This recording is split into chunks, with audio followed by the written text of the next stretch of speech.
pessoal, bom dia a todos. Com grande satisfação que nós daremos sequência à importância do gerenciamento de processos nas organizações de saúde com o senhor Christian Hert, que é diretor de projetos e novos negócios do IBS. Então, senhor Christian, obrigada mais uma vez. Eu vou passar a palavra para que o senhor possa dar início à sessão e continuar com o gerenciamento dos processos. Obrigada. Muito bom dia a todos, muito obrigada pela apresentação. É um prazer estar com vocês de novo. A nossa ideia é retomar a apresentação que foi feita. Nós não tivemos nenhuma alteração no conteúdo, mas como nós tivemos um pequeno problema técnico, a gente vai retomar a apresentação a respeito da importância do gerenciamento de processos nas organizações de saúde. Dando sequência, então, eu gostaria de lembrar um pouquinho a análise que nós fizemos a respeito do cenário atual do mercado de saúde. Nesse primeiro slide, nós podemos perceber o comportamento do investimento público em saúde no Brasil dos anos de 2014 a 2017. Olhando simplesmente os números absolutos, vocês podem perceber que o investimento alterou muito pouco de um ano para o outro. A evolução foi muito pequena de um ano para o outro no investimento público em saúde no Brasil. Entre 2014 e 2015, inclusive, nós tivemos um decréscimo desse investimento. 2016 ele sobe um pouquinho de novo, 2017 ele vai mais um pouquinho para cima, mas se a gente confrontar todos esses aumentos que nós tivemos com a inflação, a gente percebe que esse aumento anual do investimento na saúde pública no Brasil, ele sequer conseguiu corrigir o efeito da inflação, ficando aí cerca de 0,4, 0,5 abaixo do movimento da inflação entre os anos de 2016 e 2017. Isso é bastante preocupante. A gente percebe que nós temos hoje, em 2017, um investimento que, quando a gente leva em consideração o movimento da inflação, ele sequer é o mesmo do ano de 2014, e se a gente levar em consideração que lá atrás, em 2014, nós já não tínhamos uma situação de saúde pública que fosse confortável, isso nos leva de imediato a pensar que a nossa situação tende a piorar ainda mais nesse momento. Ainda olhando para o nosso mercado externo, aqui nesse quadro a gente compara o gasto público em saúde no Brasil com o gasto total em saúde no Brasil, somando saúde pública e saúde suplementar. Percebam no primeiro gráfico que o Brasil está aí na oitava posição, me desculpem, quando a gente compara somente o gasto público com os demais países do mundo. Entretanto, quando a gente compara o gasto total, ou seja, inserindo aí o gasto da saúde suplementar, nós subimos para 4º lugar. Isso significa que proporcionalmente o investimento em saúde suplementar tem sido maior do que o investimento em saúde pública, muito embora o número de beneficiários de plano de saúde no Brasil seja infinitamente inferior ao número de usuários do SUS no nosso país. O que a gente pode perceber no próximo gráfico? Que, embora o investimento em saúde pública tenha sido, em saúde suplementar, tenha sido muito maior do que o investimento em saúde pública, nós temos um movimento entre 2015 e 2017 de perda considerável de cobertura de planos de saúde no Brasil, totalizando aí alguma coisa na casa de 2 milhões de beneficiários a menos sem cobertura de plano de saúde dentro desse período de 2 anos, dos 2 últimos anos. Então, se a gente parar para pensar, eu tenho uma saúde suplementar investindo mais no nosso país, entretanto, tendo um resultado de cobertura pior nesses 2 últimos anos. Na saúde pública, um investimento que praticamente está estagnado ou até reduzindo proporcionalmente quando eu levo em consideração a inflação, e, ao mesmo tempo, tendo que absorver nada mais, nada menos do que esses 2 milhões de usuários de planos de saúde que perderam a sua cobertura nos 2 últimos anos. Isso faz com que a gente perceba que os gestores de saúde vivem num ambiente de constante pressão. Aquela sensação que se existia há anos atrás, talvez há uma década, de que a saúde suplementar era algo muito diferente da saúde pública, vem a cada ano, ano após ano, diminuindo e a gente ouvindo cada vez mais dos nossos pares, dos nossos próximos familiares, temas como, ou frases como os hospitais privados estão muito parecidos com os hospitais públicos, algo que particularmente para mim, que sou oriundo do sistema de saúde pública, sempre foi bastante agressiva essa diferença que se colocava entre os dois sistemas de saúde no país, mas que hoje a gente percebe que tem se nivelado. O grande problema é que esse nivelamento não tem sido positivo, sim um nivelamento, como a gente costuma dizer no jargão popular, um nivelamento por baixo.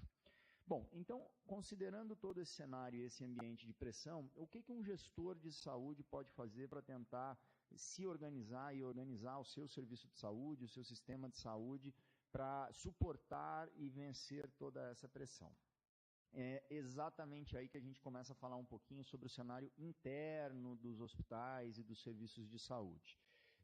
É muito comum que a gente ouça dos profissionais da área de saúde, sejam administradores, médicos, enfermeiros ou qualquer outra profissão da área de saúde, que administrar um hospital ou fazer gestão em saúde é, sem a menor sombra de dúvida, o tipo de organização mais complexo para se gerenciar. É muito comum que a gente ouça essa frase, mas os motivos, embora sejam muitos diferentes, na nossa opinião, tem um componente bastante preponderante, que é a questão da interdisciplinaridade. Se nós compararmos uma empresa de saúde, um hospital, uma clínica, um laboratório, um serviço de saúde, enfim, com qualquer outro tipo de organização empresarial, nós conseguimos perceber tranquilamente que na gestão em saúde a gente tem um movimento de interdisciplinaridade muito maior do que se encontra em qualquer outro tipo de empresa. Basta ver que dentro de um hospital nós temos, claro, as categorias ligadas diretamente às disciplinas de saúde, o enfermeiro, o médico, o fonoaudiólogo, o farmacêutico e assim por diante, a nutricionista, assistente social.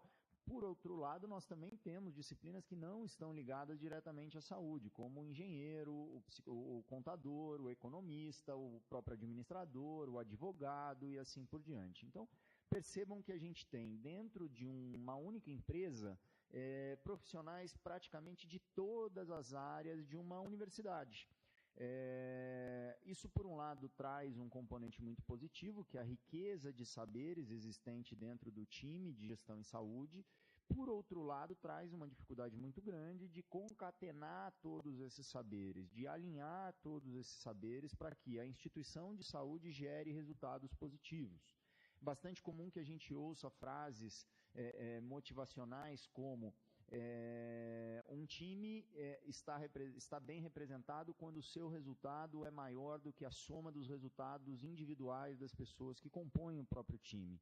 Basicamente, o que a gente quer mostrar com esse slide é exatamente essa dificuldade. Nós precisamos entender que, para que o resultado da gestão em saúde seja positivo, eu não posso ter simplesmente um excelente resultado do meu médico, do meu enfermeiro ou da minha nutricionista. Eu tenho que ter um excelente resultado desta equipe como um todo, desta equipe multidisciplinar que compõe a gestão de um serviço de saúde. Falando um pouquinho de gestão por processos em saúde, nós entendemos que diante desse cenário externo, onde eu tenho uma pressão muito grande por parte da economia que vem retraindo e que fez com que nós perdêssemos aí beneficiários de plano de saúde no sistema de saúde suplementar, e por outro lado, um sistema de saúde pública que infelizmente não vem conseguindo sequer repor a inflação em termos de investimento anual, nós chegamos então a um dilema de como suportar tudo isso. E entendemos que a gestão por processos é então uma ferramenta que nos ajuda a organizar exatamente esses saberes que nós temos dentro da nossa empresa, do nosso hospital, promovendo um caminho para a eliminação de privilégios e melhoria da eficiência e eficácia, onde cada um dos membros desse grande time multiprofissional tem a sua função e tem a sua participação nesse resultado, independente da sua categoria profissional. Para entender um pouquinho como funciona a metodologia de gestão por processos, nós tentamos aqui dividi-la em algumas etapas, tá? A primeira das etapas que nós vamos citar é exatamente a definição do macroprocesso institucional. Na literatura, é bastante comum que nós encontremos esse mesmo termo, macroprocesso institucional, ou melhor, um sinônimo desse termo chamado cadeia de valor. Então, quando a gente perceber aqui, ó, cadeia de valor, o que a gente está querendo dizer exatamente desse macroprocesso institucional. É um mapeamento macro num nível básico, um nível preliminar, digamos assim, onde eu faço uma pequena divisão nos processos da minha organização de saúde em 3 capítulos diferentes, digamos assim. Então, no primeiro capítulo aqui, nós temos os processos de gestão da minha organização, a gestão da estratégia, a gestão financeira, a governança corporativa, a gestão de projetos e assim por diante. Na base do nosso esquema aqui, nós temos os processos de suporte, que são aqueles que dão apoio à nossa atividade fim, à assistência propriamente dita. E no meio desses 2 capítulos, nós temos aquele que é o mais importante de todos, que são os processos primários, ou seja, aqueles que têm contato direto com o paciente, aqueles que têm a responsabilidade de entregar o valor que nós construímos dentro dessa cadeia ao nosso cliente final, ao nosso cliente paciente. Os processos primários, eles são facilmente definidos por ter um produto claro. Então, quando um paciente procura um departamento, um hospital, e ele é atendido no departamento de emergência, por exemplo, nós podemos entender que o objetivo daquele processo de atendimento em emergência pode ser classificado, por exemplo, como a estabilização daquele paciente. Ou como a definição da hipótese diagnóstica daquele paciente. Porque muitas das vezes que o paciente chega ao departamento de emergência, nós ainda não podemos, naquele primeiro atendimento, definir o diagnóstico final do paciente. Então, um dos possíveis objetivos traçados para um departamento de emergência, para um processo de atendimento em emergência, seria aí a definição da hipótese diagnóstica do paciente. Mas, nesse primeiro momento, o que é importante de nós entendermos é que os processos primários, aqueles que têm o atendimento direto ao paciente, eles se compõem no formato de uma corrente, com uma lógica sequencial, que, claro, em algum momento pode ter 2 ou 3 caminhos, porque um paciente, por exemplo, pode necessitar de um exame de diagnóstico por imagem, enquanto um outro não pode não precisar de um exame de diagnóstico por imagem, mas de uma forma bastante objetiva, os processos primários são aqueles que nós conseguimos visualizar no formato de uma cadeia, de uma corrente. Os processos de apoio, eles são desenhados para atender esses processos primários, tá? Então, aqui nos processos de apoio ou processos de suporte, como o nosso esquema está mostrando, nós vamos ter aí processos como a assistência farmacêutica, a logística, o almoxarifado de suprimentos, nós vamos ter aí o departamento de engenharia, a manutenção de equipamentos ou engenharia clínica e assim por diante. E, enquanto isso, lá na gestão por processos, eu tenho a definição nos processos de gestão, nós teremos aí a definição das diretrizes de acordo com cada um deles. Então, são as áreas gerenciais que definem diretrizes de como os demais processos da organização devem funcionar. Dando sequência na nossa lógica da gestão por processos, nós entramos então na segunda etapa, que é a definição dos objetivos de desempenho. Toda vez que nós estivermos mapeando processos, é importante que nós tenhamos muito bem definida a metodologia que nós utilizaremos para a definição dos objetivos de desempenho daquele processo. Um processo pode ser desenhado para atender especificamente um desses objetivos que nós estamos vendo na tela. Por exemplo, o custo. Eu posso desenhar um processo para que ele seja um campeão de custo, ou seja, que ele custe o mínimo possível. Ao mesmo tempo, eu posso esquecer o custo e pensar num processo que tenha a melhor qualidade possível. Ou ainda, a maior confiabilidade, aquele processo que consegue se repetir, que consegue mostrar sua padronização de uma forma bastante confiável. Ou ainda um processo que seja extremamente ágil e, por fim, um processo que seja extremamente flexível, ou seja, que atenda qualquer demanda do meu cliente. Mas a grande dica que nós podemos deixar é que nós procuremos trabalhar com um sistema de definição de objetivos de desempenho que seja equilibrado, ou seja, tentando buscar um equilíbrio entre esses 5 objetivos de desempenho. Antes de dar sequência na nossa apresentação, é importante dizer que esta é uma metodologia advinda da indústria, tá?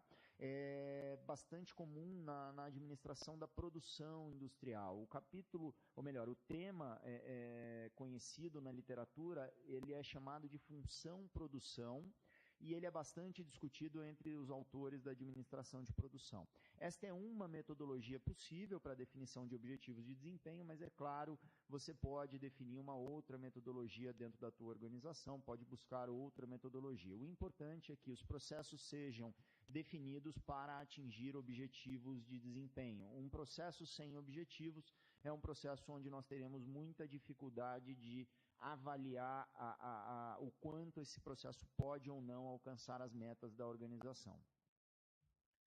Na próxima etapa, é importante que nós façamos um mapeamento dos riscos de processos. Dentro da gestão em saúde, hoje já é bastante comum que a gente trabalhe com os riscos assistenciais. A Organização Mundial de Saúde, há alguns anos, e o Ministério da Saúde aqui no Brasil, mais recentemente, definiram o Programa Nacional e Internacional de Segurança do Paciente, com a definição de metas claras de segurança do paciente, como identificação correta do paciente, uso adequado de medicamentos, prevenção de quedas, flebites, úlcera de pressão e assim por diante. Mas, além dos riscos assistenciais, que tem aí muitas metodologias já padronizadas e cientificamente comprovadas através da literatura para sua prevenção, os nossos processos em si podem provocar riscos ao paciente. O fato de como nós organizamos a nossa equipe, de como nós treinamos a nossa equipe, de como fisicamente o nosso hospital está distribuído, são fatos que podem sim promover riscos maiores à atenção à saúde, à atenção ao nosso paciente. Então é importante que cada organização busque uma ferramenta para mapeamento dos riscos de processo. A ferramenta mais utilizada hoje em dia e com melhores resultados na gestão em saúde é uma ferramenta também oriunda da indústria. Vale um parênteses dizendo que muitas das ferramentas que nós utilizamos e utilizaremos em gestão de processos, elas são advindas da indústria, porque a indústria tem um histórico de trabalhar a gestão da qualidade bastante anterior aí ao histórico da gestão em saúde. E fechando parênteses, voltando aí à nossa questão do gerenciamento de risco, a metodologia mais utilizada na indústria é o FEMEA, tá? O famoso FEMEA. Para quem não conhece, essa é uma metodologia que trabalha com o modo de falha dos nossos processos. Então, é uma análise interna, onde nós avaliamos como e quando nós costumamos e podemos falhar no nosso processo de atendimento ao paciente. É importantíssimo que seja aplicada uma ferramenta como essa para que a gente possa priorizar quais são os riscos que nós daremos maior atenção, seja através da aquisição de uma nova tecnologia, seja através da contratação de novos profissionais, seja através da capacitação dos profissionais existentes, seja através da redefinição de um processo ou de uma etapa de um processo. Seguindo com a nossa apresentação, o próximo passo da gestão por processo seria a definição dos indicadores de processo e resultado. Para cada etapa do processo que nós mapearmos, então, por exemplo, lá no atendimento em emergência, nós poderíamos fazer um mapeamento bastante simples, como cadastro, classificação de risco, atendimento médico, medicação, exames de apoio diagnóstico, reavaliação e alta ou internação. Essa seria uma cadeia simples aí de mapeamento do processo de atendimento em emergência. Para cada uma dessas etapas, é importante que nós tenhamos indicadores que nos monitorem ou nos ajudem a monitorar o quanto o nosso processo vem desempenhando para que a gente possa atingir aqueles nossos objetivos de desempenho citados 2 slides anteriores. E a partir de então, a partir daqueles objetivos de desempenho, é importante que eu tenha também, além dos indicadores de processo, aqueles ligados a cada uma das etapas de processo, nós tenhamos os indicadores de resultado. Quais são os indicadores de resultado? Aqueles que nos ajudam a entender se nós estamos ou não atingindo os nossos objetivos de desempenho. Aqueles que nos mostram, na verdade, se nós atingimos ou não o nosso objetivo de desempenho. Então, obviamente, se os meus objetivos de desempenho estiverem bastante ligados a custo, os meus indicadores de resultado também estarão ligados a custo. Se o meu principal objetivo de desempenho é um atendimento rápido, quando eu for controlar o meu indicador de resultado no atendimento em emergência, obrigatoriamente eu terei um indicador de tempo de atendimento, tempo total de atendimento ou algo nesse sentido. Então, em última análise, os indicadores de processo são aqueles que, ao longo da execução, nos ajudam a garantir que nós estejamos no caminho certo para atingir os nossos objetivos de resultado, os objetivos de desempenho. Enquanto os nossos indicadores de resultado são aqueles que efetivamente nos mostram se nós atingimos ou não o nosso objetivo de desempenho. Na próxima etapa, nós falamos aí do controle da qualidade. Se vocês lembrarem bem, quando nós falamos da primeira etapa, a definição do macro processo da cadeia de valor institucional, nós citamos que os processos primários eles funcionam num formato de corrente. Quando nós falamos de controle de qualidade de processos, é impossível que nós não pensemos aí no modelo Toyota, tá?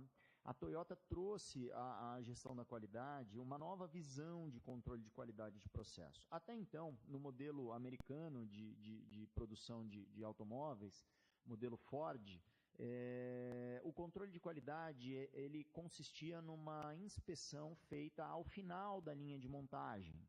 Então, o carro era completamente produzido e, ao final da linha de montagem, um inspetor fazia a verificação se aquele carro estava com todos os componentes adequados, se a porta abria corretamente, se o volante foi instalado corretamente, se o motor estava adequadamente instalado e assim por diante. O que acontecia naquele momento era que, por vezes, um carro inteiro era perdido porque a montagem foi tão inadequada e ninguém percebeu ao longo do processo que ela estava inadequada, que o carro acabou sendo perdido.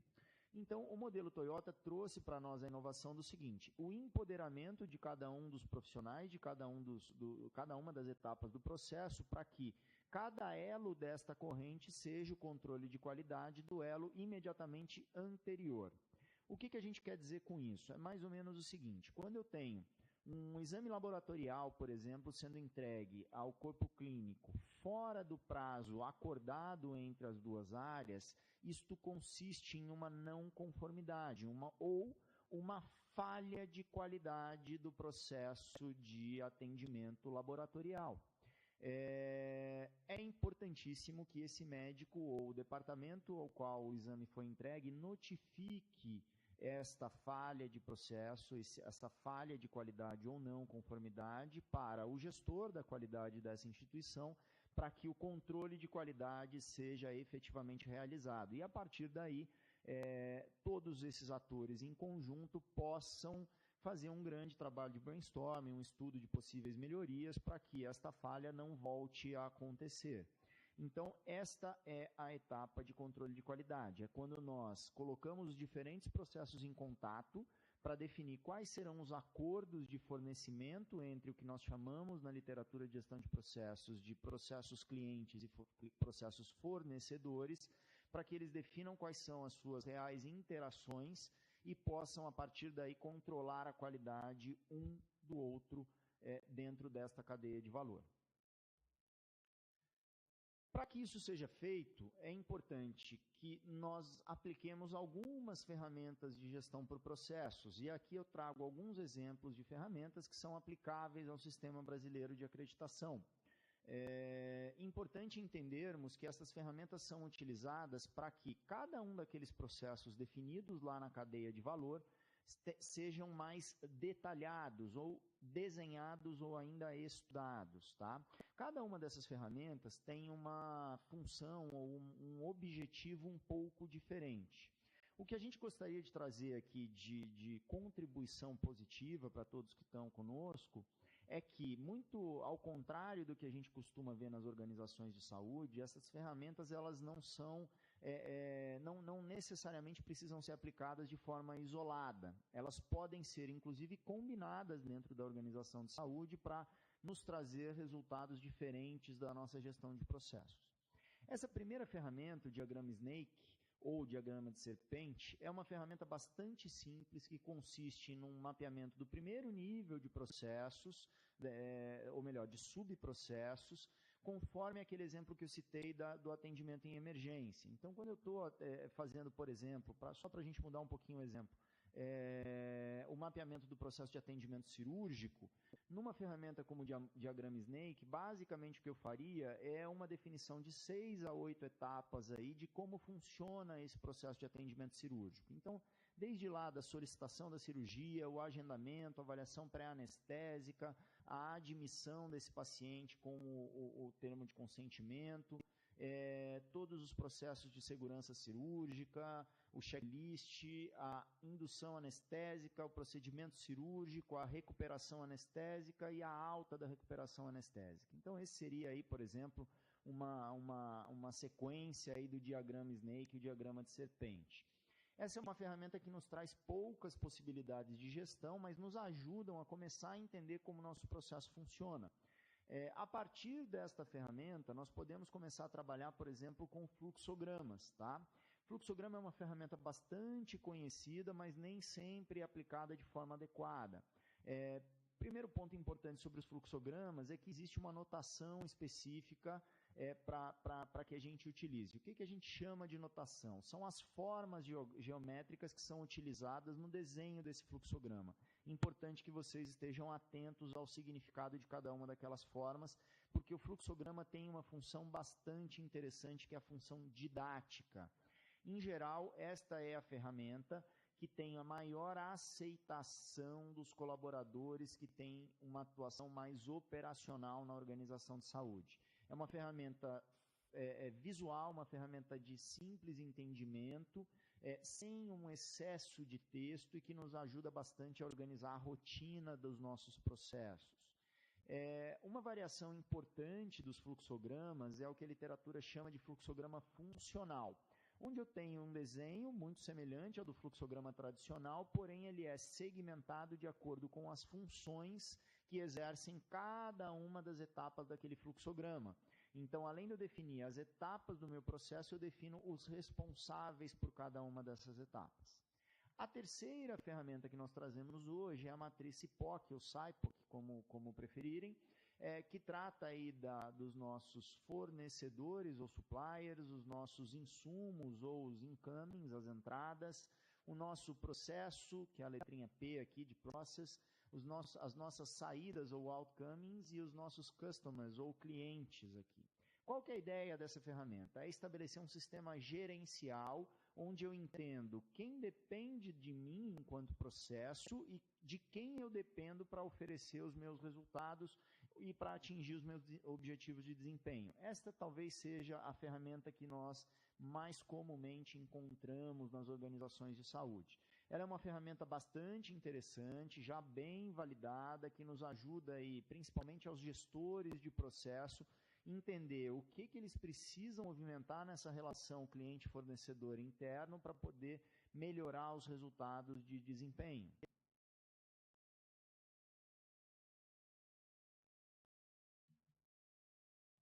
A próxima ferramenta é o diagrama de espaguete. O diagrama de espaguete, ele é uma ferramenta bastante orientada para a definição de fluxos físicos de processo, ou para o estudo de fluxos físicos de processo. Ela consiste basicamente em, através da planta física da organização de saúde, entender, através do estudo de tempos e movimentos, como o nosso processo se desenvolve.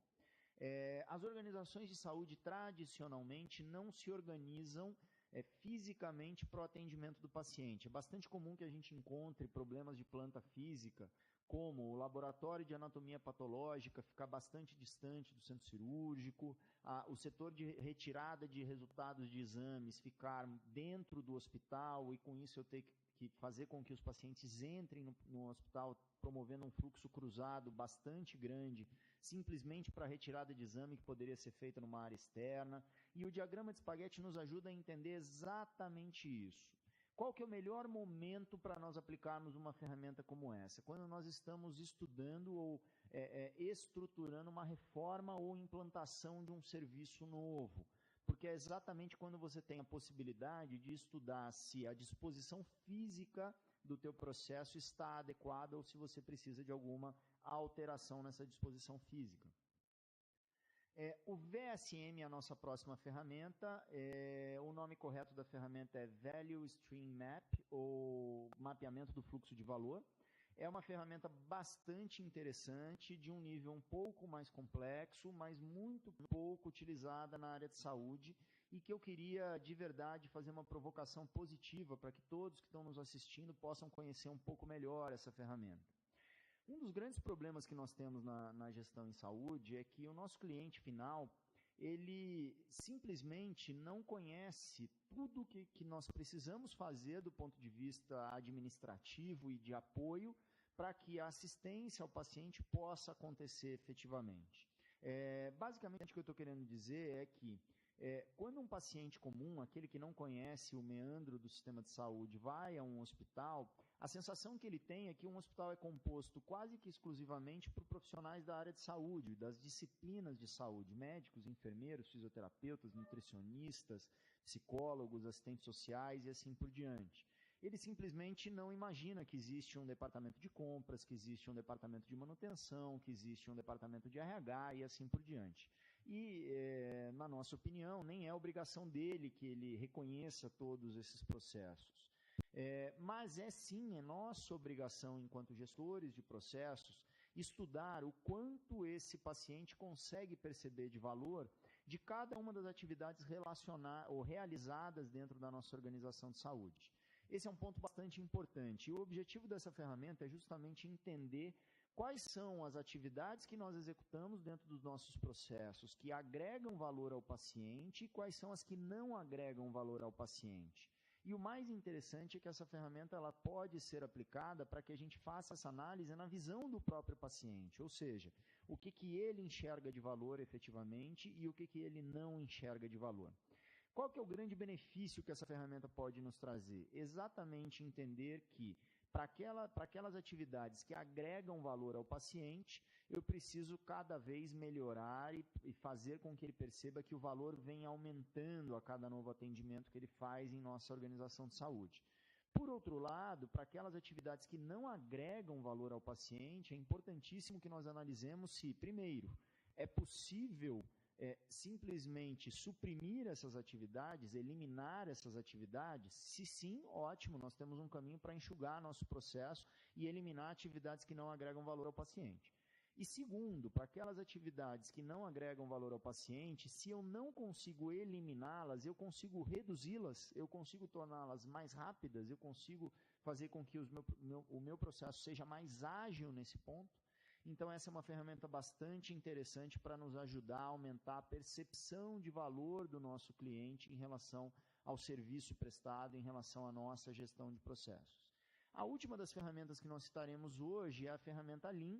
O IBIS tem uma ferramenta bastante interessante sobre o Lean. O Lean é uma filosofia que nasce lá no Japão e que tem o objetivo de pensar em processos enxutos. Enquanto filosofia, ela pode e deve ser aplicada não somente no ambiente profissional, mas também no nosso ambiente pessoal.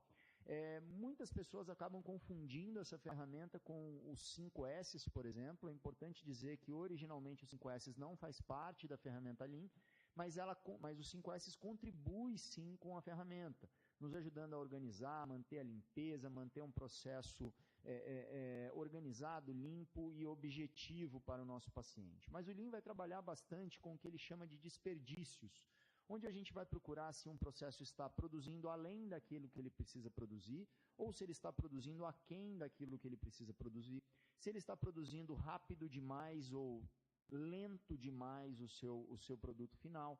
Ele vai estudar quais são as possibilidades de melhoria de processo que nós temos para que o paciente tenha o seu resultado o mais rápido possível. Ele vai trabalhar, por fim, na otimização de cada uma das etapas de processo.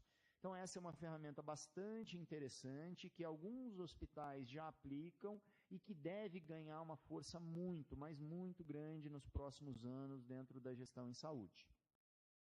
Então, essas são aí 6 das principais ferramentas de gestão de processos que nós costumamos trabalhar dentro do Sistema Brasileiro de Acreditação, que é o nosso modelo de acreditação pela ONU, a Organização Nacional de Acreditação. Para a gente concluir esta etapa, para a gente finalizar o nosso bate-papo e partir para as perguntas de vocês, eu gostaria simplesmente de concluir dizendo que Essas ferramentas, elas podem e devem ser trabalhadas de forma combinada, tá? Uma dica que eu posso deixar para vocês trabalhem principalmente com a matriz CIPOC como uma ferramenta para definição do sistema gerencial de vocês e apliquem as demais ferramentas de acordo com os objetivos específicos que vocês têm ao longo do tempo, ao longo da linha do tempo da gestão de processos ou do processo que você gerencia, tá? Então, eu posso, por exemplo, ter a minha matriz CIPOC para o processo que eu estou gerenciando e, em algum momento, perceber que, vale a pena eu aplicar um VSM para perceber se o paciente consegue entender como valor tudo aquilo que nós estamos praticando dentro desse sistema gerencial, dentro dessa matriz CIPOC. Se eu tenho, por exemplo, uma reforma prevista, eu continuo trabalhando com a minha matriz CIPOC, mas eu vou observar o diagrama de espaguete para verificar se fisicamente uma mudança pode fazer com que o meu processo seja ainda mais ágil. Eu posso ainda, além de trabalhar com a matriz CIPOC, aplicar sobre essa matriz os conceitos de desperdícios do Lean, ou de redução de desperdícios do Lean. Então, percebam que as ferramentas podem e devem ser aplicadas de forma combinada. Por um lado, a gente fica com aquela sensação de que, trabalhar com mais de uma ferramenta vai ser bastante difícil, traz uma dificuldade metodológica importante, mas eu gostaria de salientar mais uma vez para vocês que a ideia é ter uma ferramenta padronizada, que eu sugiro ser a matriz CIPOC, e as demais ferramentas serem aplicadas de acordo com necessidades pontuais e específicas do gestor de processos ou da organização de saúde.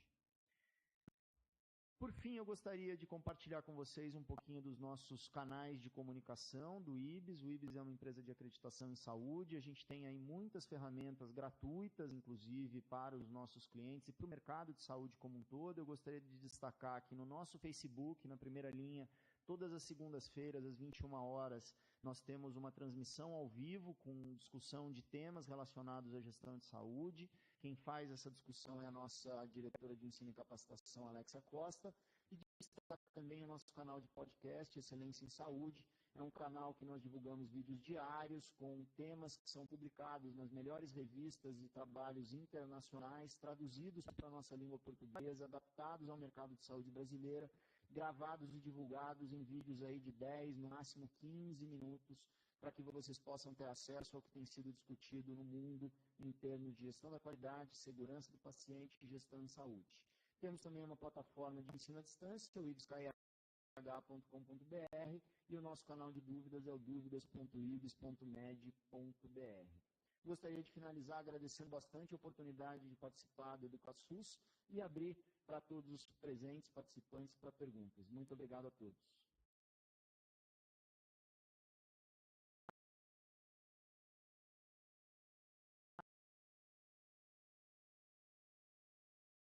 Christian, obrigada pela apresentação. Hoje nós conseguimos seguir até o final. No outro dia a gente teve um problema, infelizmente. Mas está aberto para perguntas, para dúvida. Quem quiser solicitar a vez, ou pode estar mandando no chat, tá ok? Eu vou subir alguns pontos. Quem tiver alguma dúvida, ou quiser conversar mais um pouquinho, senão eu deixo aberto para o Christian estar falando mais um pouco, tá bom? Eu gostaria de falar um pouquinho também sobre como linkar aí a questão da gestão de processos com a gestão de projetos. Essa é uma dúvida bastante comum de surgir, embora o nosso tema seja especificamente gestão de processos, mas nas organizações de saúde essa dúvida normalmente acaba. É importante a gente entender primeiro a diferença entre gestão de processo e gestão de projetos. Quando a gente fala em processo, o desenho que deve vir à nossa mente é de uma cadeia, de uma corrente. Entretanto, uma corrente sem as duas pontas, uma corrente completamente conectada, ou seja, algo que forma um ciclo, que não tem exatamente início, meio e fim. O seu fim é o início de nova etapa. Então, processo é aquilo que acontece corriqueiramente dentro das instituições em geral, não só organizações de saúde, e que acontece todos os dias sem que isso tenha um fim planejado.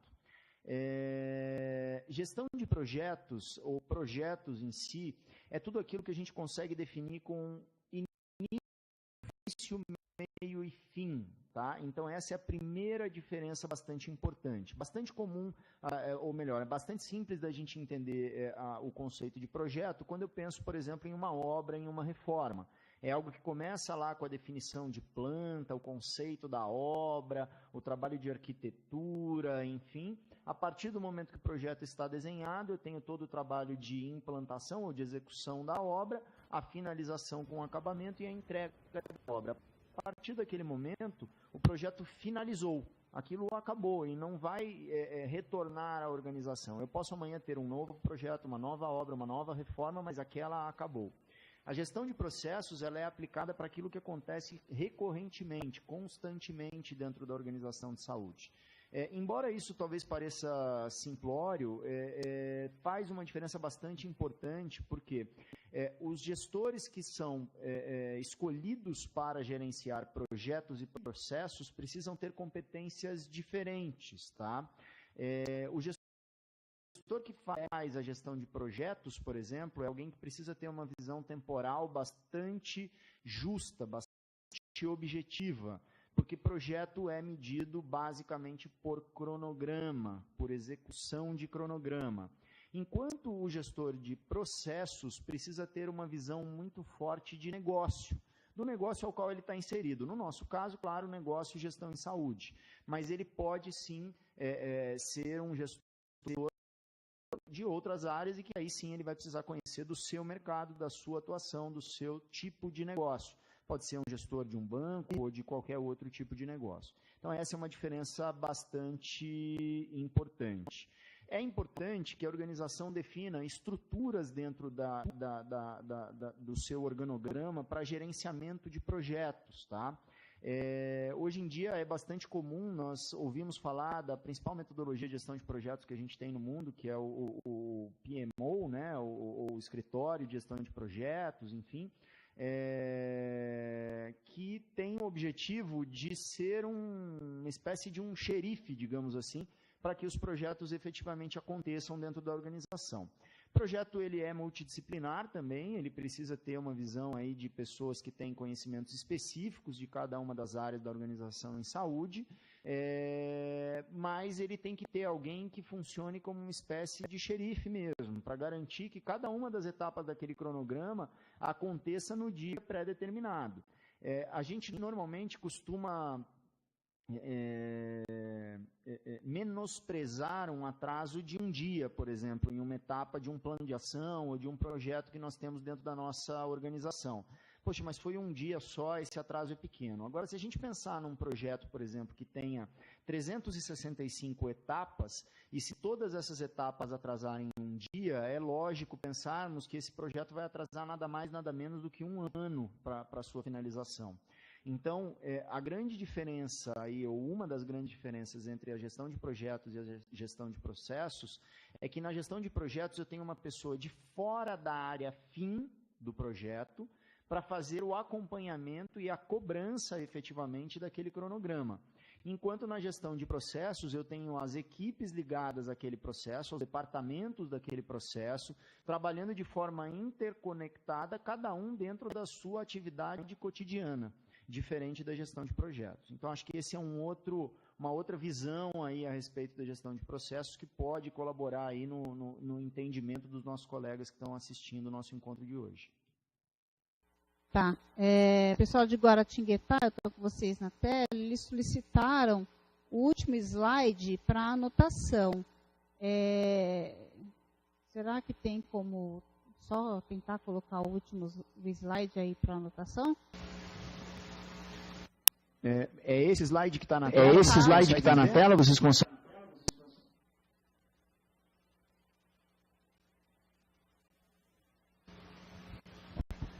Esse mesmo, obrigada. Esse mesmo.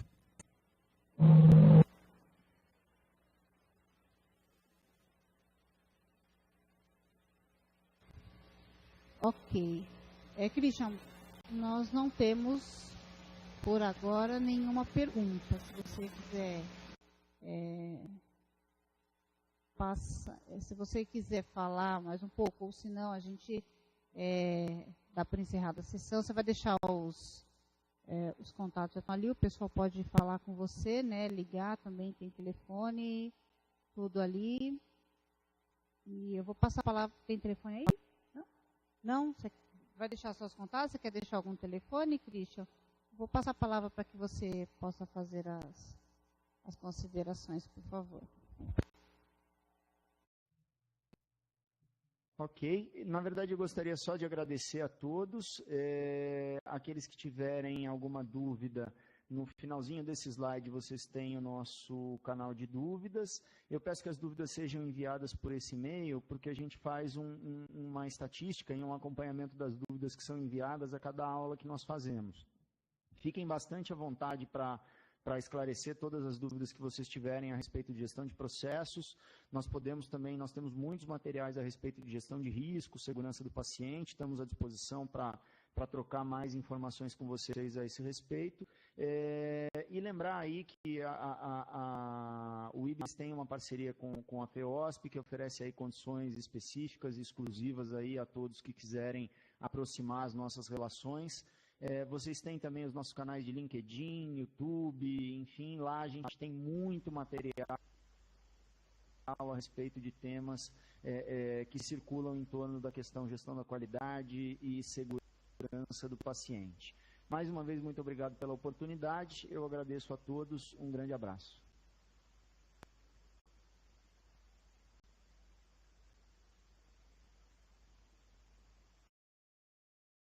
Obrigada a todos, pessoal, e até a próxima, ok?